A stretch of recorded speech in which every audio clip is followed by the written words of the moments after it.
டெல்லியில் இஸ்ரேல் தூதரகத்தின் அருகே குண்டுவெடித்த சம்பவத்தில் சிசிடிவி கேமரா மூலம் 2 இளைஞர்கள் அடையாளம் காணப்பட்டுள்ளனர். டெல்லியில் இஸ்ரேல் தூதரகம் அருகே குண்டுவெடிப்பு நிகழ்ந்ததை தொடர்ந்து அப்பகுதி பாதுகாப்பு வளையத்திற்குள் கொண்டுவரப்பட்டு மத்திய விசாரணை அமைப்புகள் விசாரணையை தொடங்கினர். வெடிகுண்டு நிபுணர்கள் குழு, தடயவியல் நிபுணர்கள், தேசிய புலனாய்வு அமைப்பு என மத்திய அமைப்புகள் தங்கள் ஆய்வு மற்றும் விசாரணையை தொடங்கின.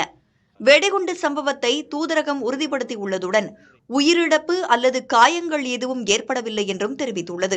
குண்டுவெடிப்பு நடந்த இடத்திற்கு அருகில் உள்ள சிசிடிவி கேமராவில் 2 சந்தேக நபர்கள் சிக்கியதாகவும் அவர்களின் நடமாட்டத்தை கண்காணித்து அவர்களை கைது செய்வதற்கான முயற்சிகள் நடந்து வருவதாகவும் டெல்லி காவல்துறை வட்டாரங்கள் தெரிவித்தன.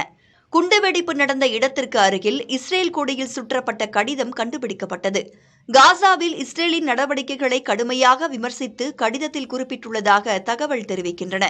குண்டுவெடிப்புக்கான காரணத்தை கண்டறிய இந்திய அதிகாரிகளுக்கு முழு ஒத்துழைப்பை இஸ்ரேல் அதிகாரிகள் வழங்கி வருவதாக அந்நாட்டு வெளியுறவுத்துறை அமைச்சகம் தெரிவித்துள்ளது.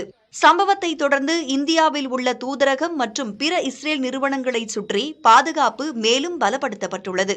இதற்கு முன்பு 2021ஆம் ஆண்டு தூதரகத்திற்கு அருகே ஒரு குண்டுவெடிப்பு சம்பவம் நிகழ்ந்தது.